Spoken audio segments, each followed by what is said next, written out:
အားလုံးပဲမင်္ဂလာပါရှင်ဒီဗီဒီယိုလေးမှာကြတော့တကြားထမင်းလှုပ်ရှားကြမယ်ရှင်တကြားရောက်ရမယ်ဆိုတော့တကြားထမင်းလှုပ်ရှားလေးရအောင်နော်အယုဆိုကတော့ငချောက်လေးပြုတ်ထားပါမယ်ငချောက်ကြတော့စပယ်ကတော့ TikTok ထဲမှာပဲမှာလာပါတယ်ရှင်ပြုတ်ထားပြီးတော့အေးခါထားလိုက်ပါမယ်အေးပြီးဆိုရင်ချွေပေးပါမယ်ပြီးရင်ကြေအောင်ထောပေးပါမယ်နော်ဒီငချောက်လေးကတော့ကောင်းတယ်ပေါ့နော်ပြောရတော့အ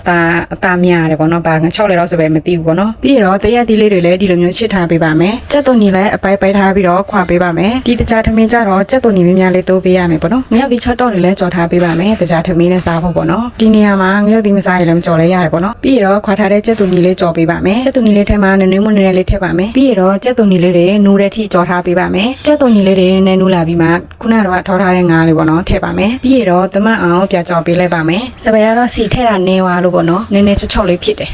ပြီးတော့တရက်သီးထည့်ပါမယ်နတ်ပတ်အောင်ပြကြော်ပေးလိုက်ပါမယ်တရက်သီးတွေနည်းနည်းလေးနူးလာတဲ့အထိပဲပြကြော်ပေးလိုက်ပါတယ်နော်စပယ်ကြတော့ရေနည်းနည်းလေးတိုးပေးလိုက်ပါတယ်ပေါ့နော်တချို့ကြတော့ရေမတိုးဘူးပေါ့နော်ရေမထည့်ဘူးစပယ်ကြတော့နည်းနည်းချော့သွားတော့ရေနည်းနည်းလေးထပ်ထည့်လိုက်ပါတယ်အရသာထည့်တော့စပယ်ဗီဒီယိုနေဖို့မေ့တယ်ကွယ်တန်တဲ့စပယ်ကတော့ဆန်းချုံမို့ပြီးတော့စစ်သားမို့နည်းနည်းစီပဲထည့်ပေးလိုက်ပါတယ်နော်ငချောက်ကတော့အငါအရသာရှိပြီးသားဆိုတော့ပေါ့နော်ကဲဒီလောက်လေးနဲ့တကြားသမီးစားလို့ရပါပြီရှင်စားတဲ့ခါမှာသမီးထဲမှာရေ